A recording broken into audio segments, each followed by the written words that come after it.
흔히 인생을 가리켜서 만남의 연속이라 그렇게 이 얘기를 많이 합니다. 참 우리 인생에 있어서 만남이라고 하는 게 중요하죠. 그런 점에서 우리가 늘 만남의 복을 누려야 되고 또 좋은 만남을 위해서 기도할 필요성이 있습니다.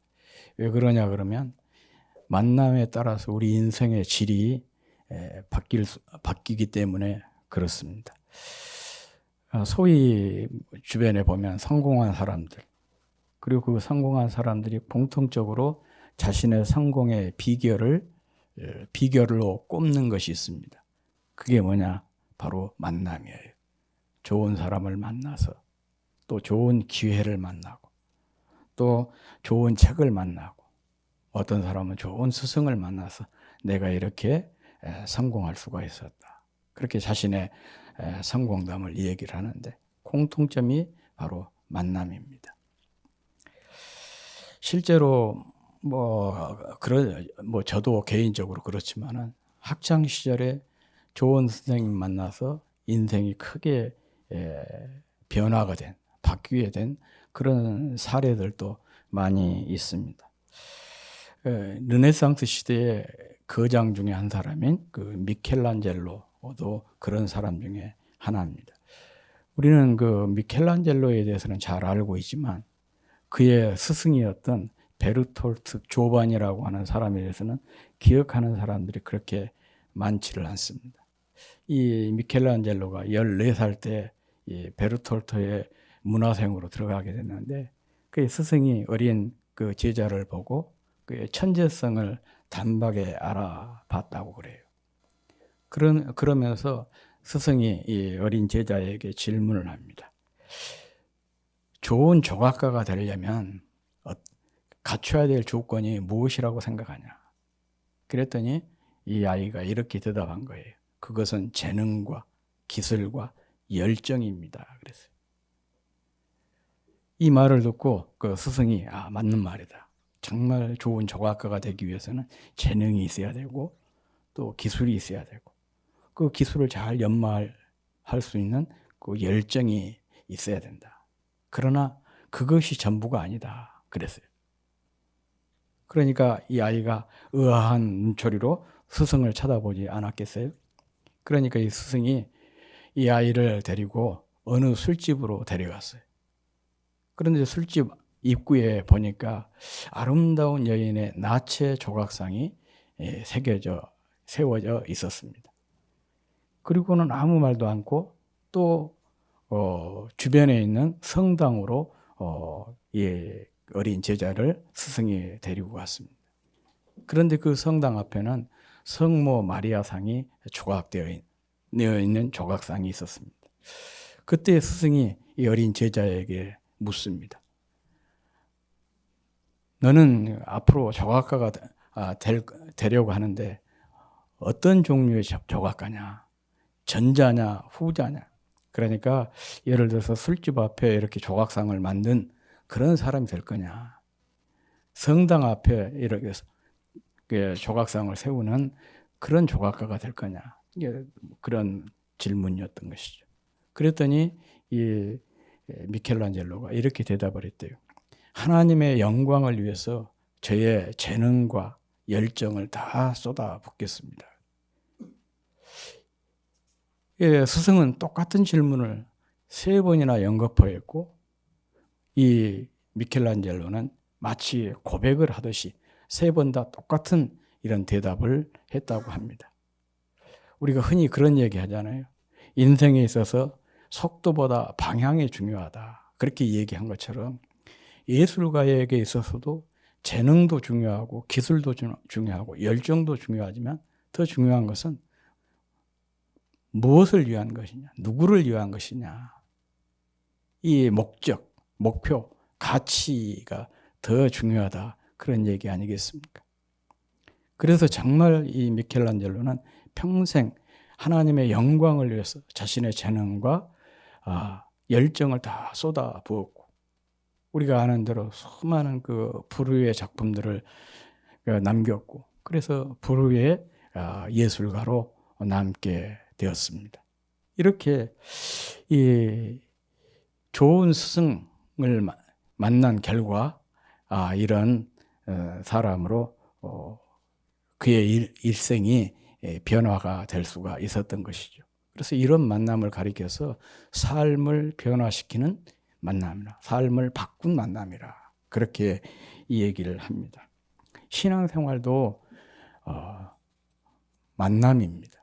우리는 이 만남을 통해서 삶의 변화보다도 더 큰 우리의 어떤 신분과 지위가 바뀌게 되잖아요. 마귀의 자녀, 어떤 우리가 하나님의 자녀로 바뀌게 되는 거예요. 또 상태가 바뀌고, 존재의 상태가 바뀌고, 더 나아가서 존재 자체가 바뀌게 되는 거예요.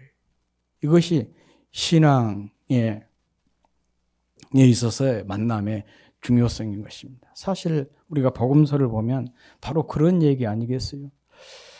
이 미켈란젤로에게 있어서 베르톨토와 같은 참 스승이신 예수 그리스도를 만나서 그들의 삶과 존재가 바뀐 그런 이야기들로 가득 차 있는 것이 복음서이죠.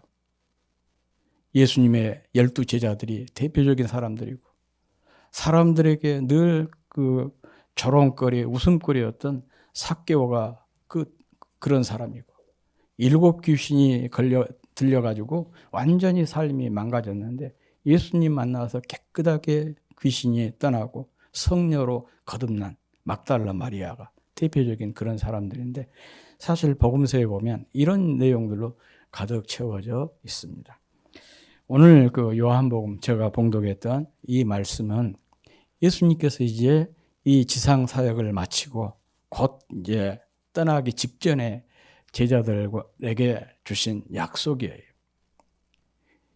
그 약속이 뭐냐?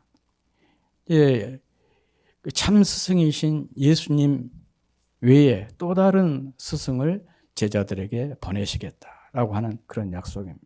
그 스승이 누구냐? 바로 성령이십니다. 성령은 주님께서 이 세상을 떠나시면서 제자들에게 보내시겠다고 약속하신 그 분입니다. 짧은 인생이지만 생각을 해보면 참으로 많은 그 사람들에게 빚을 지고 있는 것이 우리 인생인 것 같습니다. 여러 배움의 과정에서 만난 선생님들도 그 중에 하나라고 생각합니다. 오늘은 그들은 오늘의 우리가 있기까지 우리를 가르쳐주고 또 보살펴주고 성장시켜준 그런 사람들입니다. 그래서 이 스승의 주일에 참 스승이신 성령에 대해서 여러분과 함께 은혜를 나누고자 합니다. 왜냐하면 오늘이 스승의 주일이면서 동시에 성령 강림 주일이기 때문에 그렇습니다. 오늘 본문 16절 말씀 우리 함께 읽어보겠습니다. 시작. 내가 아버지께 구하겠으니 그가 또 다른 보혜사를 너희에게 주사 영원토록 너희와 함께 있게 하리니. 주님께서 제자들에게 약속하신 말씀입니다. 그가 또 다른 보혜사를 너희에게 주사 영원토록 너희와 함께 있게 하시리라. 그렇게 하나님께 구하겠다는 것입니다. 17절 말씀도 비슷합니다. 같이 읽겠습니다. 시작. 그는 진리의 영이라 세상은 능히 그를 받지 못하나니 이는 그를 보지도 못하고 알지도 못함이라. 그러나 너희는 그를 아나니 그는 너희와 함께 거하시며 또 너희 속에 계시겠음이니라. 이렇게 말씀하셨습니다. 주님은 잠시 후면 제자들의 곁을 떠나게 됩니다. 그 대신 또 다른 보혜사, 즉 성령을 제자들에게 보내주시겠다. 그렇게 약속을 하셨습니다. 그런데 보내주신 그 성령이 그들과 영원토록 함께 있게 하실 것이라. 이렇게 말씀을 하고 있어요. 주님은 이렇게 떠나지만은 성령은 영원히 제자들을 떠나지 않고 제자들과 함께 있을 것이다. 그런 말씀이죠. 그런데 여기서 중요한 건 그래요. 함께 하는 사람이 누구냐, 어떤 존재냐, 그게 참 중요하죠. 함께 하기는 하는데 늘 짐만 되는 그런 존재라면 어떻게 하겠어요? 큰 골칫덩어리 아니겠습니까? 그런데 성경을 보면 이 성령은 굉장한 능력자이십니다. 굉장한 능력자로 성경 여러 곳에서 말씀을 하고 있는데 대표적인 말씀 한 곳을 제가 읽어보면 이사야 11장 2절 말씀이에요. 그의 위에 여호와의 영 곧 지혜와 총명의 영이요 모략과 재능의 영이요 지식과 여호와를 경외하는 영이 강림하시리니. 여기서 성령을 여러 가지로 묘사를 하고 있죠. 지혜와 총명의 영이다. 모략과 재능의, 모략이란 말은 그 전략이라 뭐 그런 의미예요. 전략, 이런 재능의 영이요 지식과 여호와를 경외하는 영이라, 이렇게 묘사를 하고 있습니다. 한마디로 실력과 능력을 갖추신 분이시다, 그런 얘기예요. 그런데 이렇게 실력과 능력을 갖추신 분이 도우시는 분으로, 오늘 우리 성경에 보혜사 이렇게 나와 있죠. 보혜사. 보혜사라는 말이 상당히 어려운 표현이 한자 표현인데 영어로 번역을 하면 아주 간단합니다. 헬퍼라고 그러죠. 도우시는 분이라는 거예요. 이렇게 실력과 능력을 갖추신 분이 우리를 도우시는 분으로 늘 우리와 함께 하신다는 것입니다. 그렇다면 이 성령님께서 우리와 늘 함께 하시면서 우리의 어떤 부분, 무엇을 도우시냐는 거예요. 몇 가지만 간단하게 이 얘기를 하자면, 우선은 성령은 우리를 진리 가운데로 인도하시고 모든 것을 가르치시고, 26절에 나와 있죠. 또 주님께서 그동안 제자들에게 가르쳤던 모든 것들을 생각나게 하신다. 이렇게 우리를 진리 가운데로 인도하시고 모든 것을 가르치시고 주님께서 가르치신 모든 것들을 생각나게 하도록 도우시는 분이 바로 성령이라는 것입니다. 성령은 진리이신 주님께로 우리를 인도해서 그 진리이신 주님을 바로 알고 바로 믿도록 도우시는 분이 성령이에요. 성령의 도우심이 없이는 우리는 사실 주님을 알 수도 없고 믿을 수도 없는 거예요. 가끔 뭐 유튜브라든지 또 방송 같은데 또 책이라든지 그런 데 보면은 그 예수님에 대해서 헛소리를 한 사람들이 많이 있죠. 왜 그러냐 그러면 그 많은 지성을 가지고 있으면서도 그런 이 얘기들을 한 이유가 바로 그거예요. 성령께서 그들과 함께 하지 않으니까 많은 지식을 가지고 있지만 예수님에 대한 올바른 지식을 가질 수가 없는 것이고, 그리고 그 예수님을 자신의 구주로 영접할 수가, 고백할 수가 없는 거예요. 고린도 전서 12장 3절에 이런 말씀이 있습니다. 그러므로 내가 너희에게 알게 하노니 하나님의 영으로 말하는 자는 누구든지 예수를 저주할 자라 하지 않고 또 성령으로 아니하고는 누구든지 예수를 주시라 할 수 없느니라.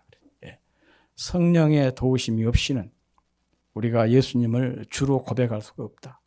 또 성령 안에서 사는 사람 치고 예수님을 저주할 자라, 그렇게 예수님께 저주할 사람이, 부인할 사람이 없다는 그런 얘기입니다.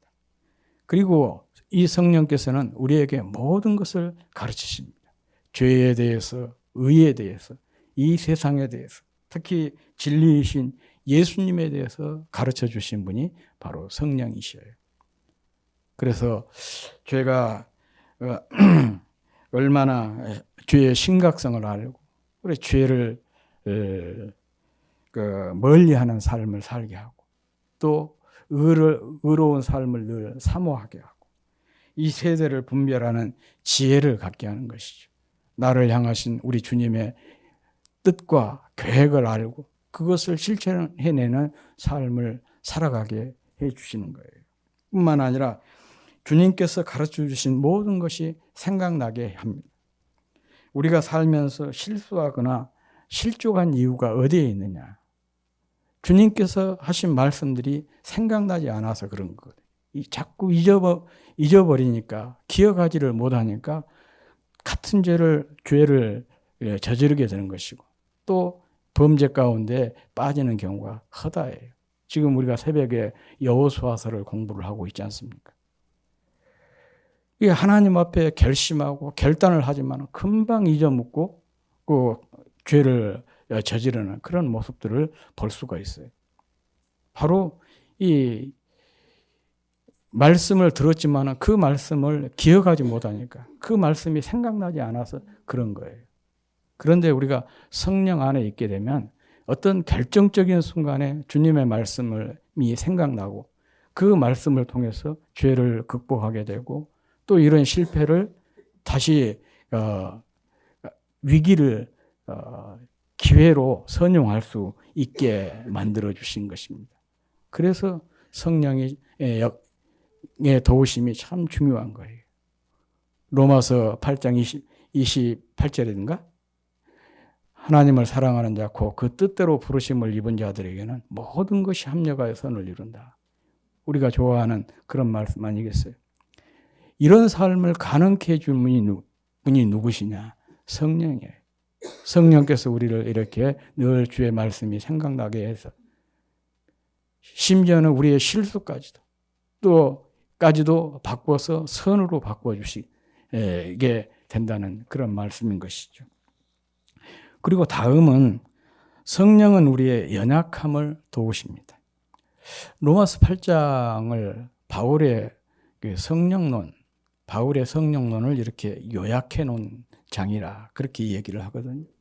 그런데 이 바울의 성령론에 보면 거기에서 바울이 강조하고 있습니다. 우리 구원의 전 과정을 이렇게 쭉 설명을 하고 있는데, 이 우리 구원의 전 과정에서 주도적인 역할을 하신 분이 누구냐? 바로 성령님이라는 거예요. 성령님께서는 그 과거의 구원이라고 말하는 거듭남, 그리고 현재적 구원이라고 하는 이 거룩함, 성화, 그리고 미래적 구원이라고 하는 영화, 이런 그 구원의 3단계라고 얘기를 하는데, 이 구원의 모든 과정인 것이죠. 이 과정에서 주도적인 역할을 하신 분이 바로 성령이에요.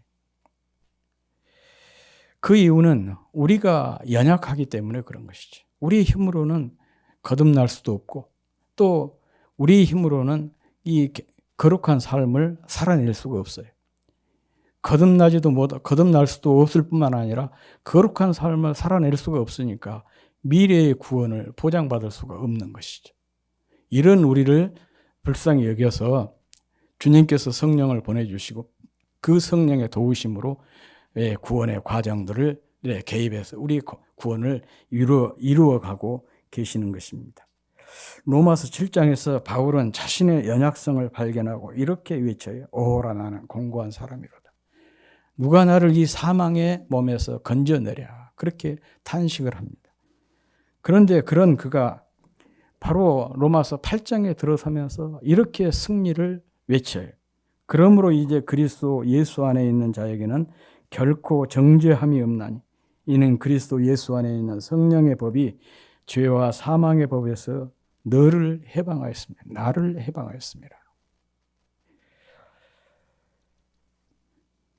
실패를 벗어날 수 없다고 탄식하던 그가 이렇게 승리를, 해방을 선포하고 있는 것입니다. 그것은 자기 힘이 아니고 바로 성령의 도우심으로 때문에 이런 그 승리를 선언할 수가 있었던 것이죠. 그래서 그는 성령에 대해서 이렇게 설명을 하고 있습니다. 로마서 8장 24절 말씀이에요. 이와 같이 성령도 우리의 연약함을 도우시나니 우리는 마땅히 기도할 바를 알지 못하나 오직 성령이 말할 수 없는 탄식으로 우리를 위하여 친히 간구하시느니라 그랬습니다. 우리 영적 생활에 있어서 우리는 전적으로 무기력하고 무능력하고 연약하다는 것입니다. 이 영적 생활의 가장 기본이 뭐냐? 기도 생활 아니겠습니까? 그런데 우리는 얼마나 연약한지 이 기도도 제대로 할 수가 없다는 거예요. 그래서 성령께서 우리의 기도를 도와서 우리로 하여금 올바른 기도 생활을 할 수 있도록 도우신다는 거예요. 그래서 우리가 지금 이렇게 영적인 생활을 유지해 나갈 수가 있어요. 저는 참 이 말씀을 읽을 때마다 여기에 깊이 공감을 해요. 만약의 경우에 내가 기도한 대로 하나님께서 다 들어주셨다면 어떻게 됐을까? 이미 나는 망했을 것이다. 결론은 그거예요. 왜냐 그러면 제가 기도한 것들 며칠 전에, 몇 주 전에, 몇 달 전에 기도했던 내용들을 딱 보면은 그것을 알 수가 있어요. 얼마나 허망한 것, 이상한 것들을 기도했는지 몰라.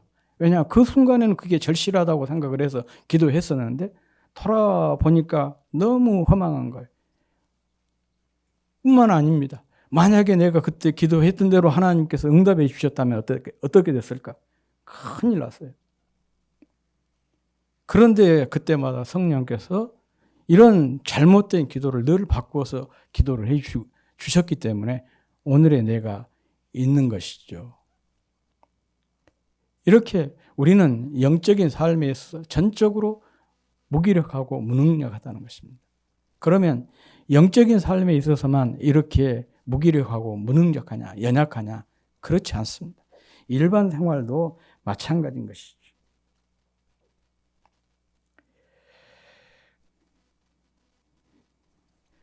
우리는 마치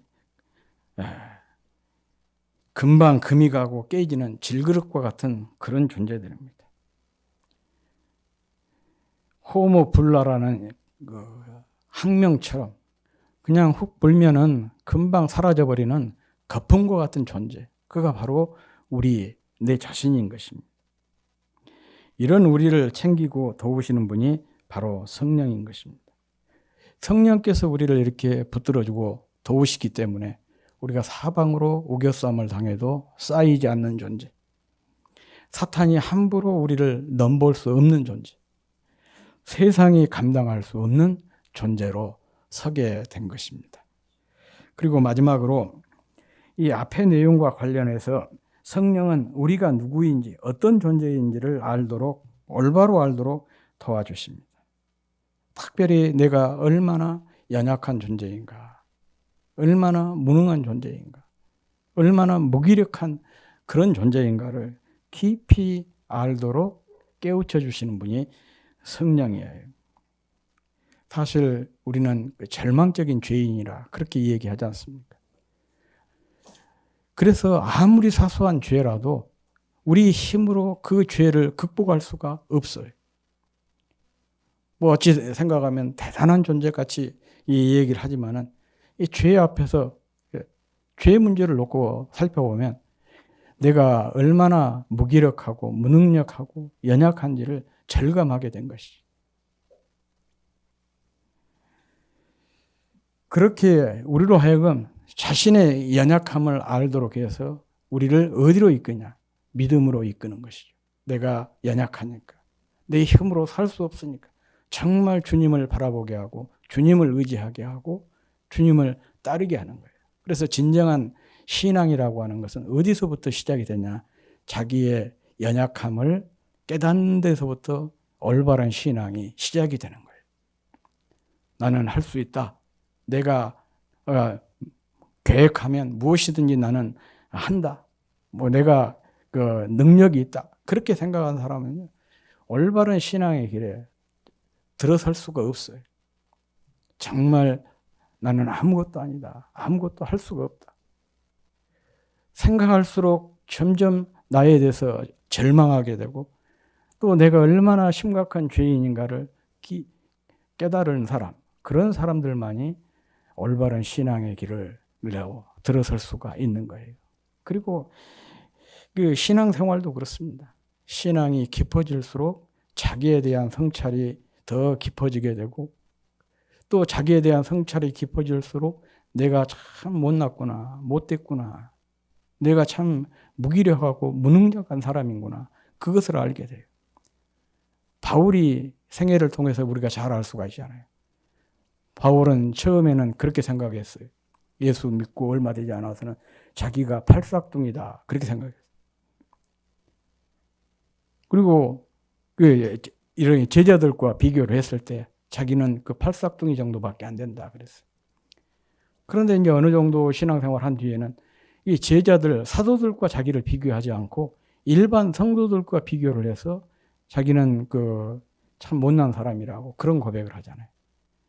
그런데 바울의 그 생애 마지막 책이 디모데 전후서거든요. 디모데 후서에 보면 그의 말년 고백이에요. 일반 성도들과 자기를 비교하지 않고 세상 사람들과 비교를 하는데 세상 사람들 중에서도 불량배들과 자기를 비교를 해요. 그러면서 자기를 뭐라고 얘기하냐. 불량배 중에서도 괴수다. 질이 나쁜 사람들 중에서 가장 질이 나쁜 사람이 바로 자기라는 거죠. 이런 자기에게 하나님께서 큰 은혜를 부어주셔서 이렇게 사도로 전도자로 자기를 사용하셨다는 거죠.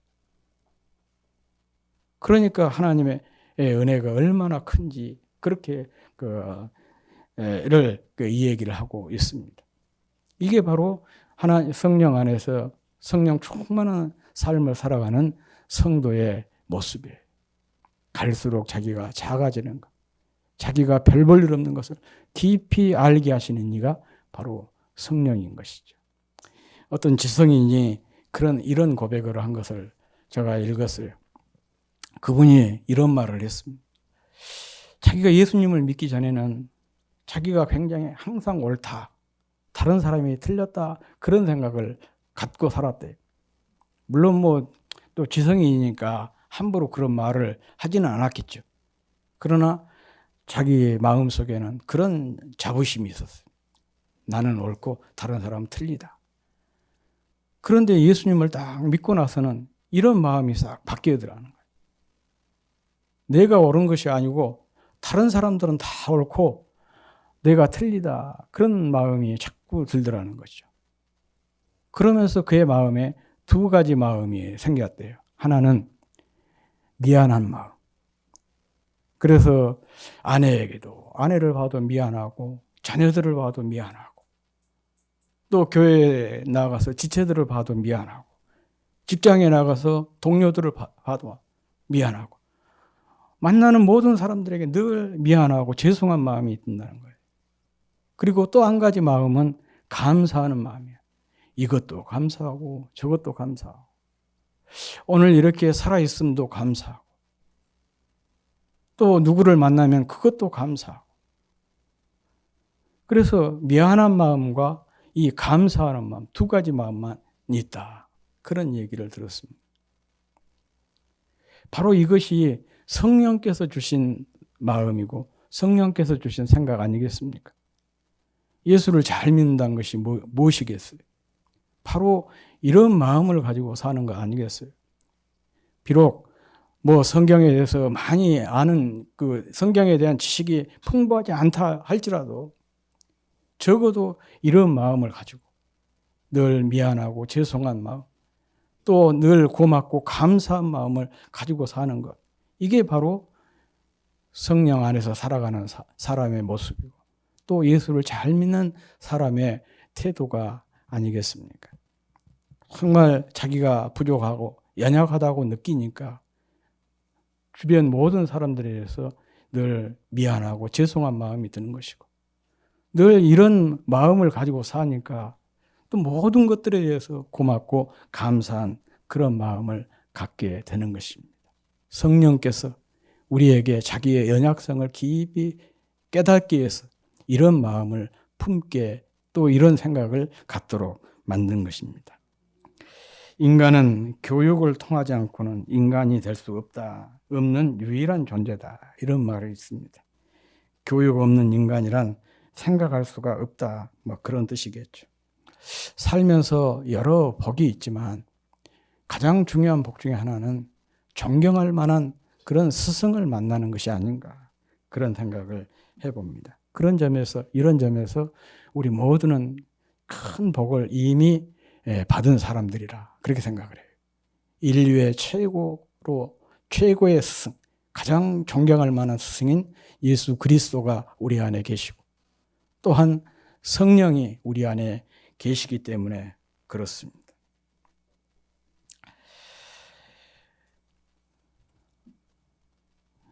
특히 성령은 칼빈이라 할지 수많은 그 믿음의 선배들이 내적인 교사 또 내적인 스승이라 그렇게 정의를 하고 있는데, 그 참 스승이신 성령께서 지금 우리 안에 우리와 함께 하고 계십니다.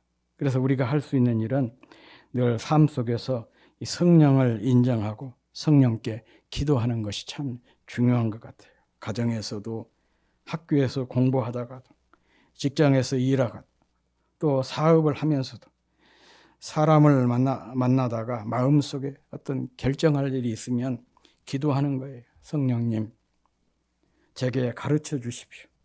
제 안에 계신 성령님, 저의 스승이 되신 성령님, 저를 도와주십시오. 깨닫게 해주십시오. 인도해 주십시오. 이런 어려움들을 넘어설 수 있는 지혜와 인내와 믿음을 주십시오. 이렇게 우리가 늘 기도하면서 살아가는 것이 바로 성도의 삶인 것입니다. 아울러 교회에서 교회학교 교사로, 또 구역에서 구역장과 관찰로 섬기는 모든 분들, 이 자리를 빌어서 진심으로 감사를 드립니다. 여러분이 있어서 오늘의 우리 교회가 있고 우리 교회의 다음 세대가 잘 준비되고 있는 것입니다. 앞으로도 성령과 같은 스승이 되어서 이 맡겨진 사명을 잘 감당하시는 여러분이 되시기를 주의 이름으로 축복합니다. 사명이라고 하는 것은 해도 되고 하지 않아도 되는 그런 선택의 문제가 아닙니다. 또 사명이라고 하는 것은 여건이나 상황에 따라서 선택할 수 있는 일이 아닙니다. 사명은 목숨 걸고 가는 것이 사명이고, 바로 가르치는 일이 그렇습니다는 것입니다. 성령처럼 지체들과 늘 함께하면서 그들이 주님의 소중한 사람으로 세워지도록, 또 소중한 사람으로 세워지기까지 잘 도울 수 있기를 바랍니다. 그래서 가르치고 있는 사람들에게 소중한 스승으로 기억되시기를 바랍니다. 특히 우리 교회 다음 세대들이 내 평생 존경하는 선생님, 내 마음속에 사모하는 스승을 나는 우리 교회를 통해서 만났다고 고백할 수 있는 이런 영광의 주인공들이 될 수 있기를 주의 이름으로 축복합니다. 우리 모두는 언젠가 주님 앞에 서게 될 것이고, 주님 앞에 섰을 때 주님께서 꼭 이렇게 말씀을 하실 거예요. 세상에 사는 동안 너의 자랑과 기쁨과 영광이 무엇이냐? 너의 자랑과 기쁨과 영광이 무엇이냐? 이런 주님의 물음에 우리가 어떻게 대답을 해야 할까요? 바로 그동안 내가 이 땅에 살면서 가르치고 섬겼던 사람들을 주님 앞에 보여주면서 바로 이들입니다. 내가 이렇게 섬겼던 사람들, 내가 가르쳤던 이 사람들이 내가 세상에 사는 동안 나의 기쁨이었고 나의 자랑이었고 내 영광입니다. 이렇게 자랑스럽게 고백할 수 있는 저와 여러분이 될 수 있기를 주의 이름으로 축복합니다.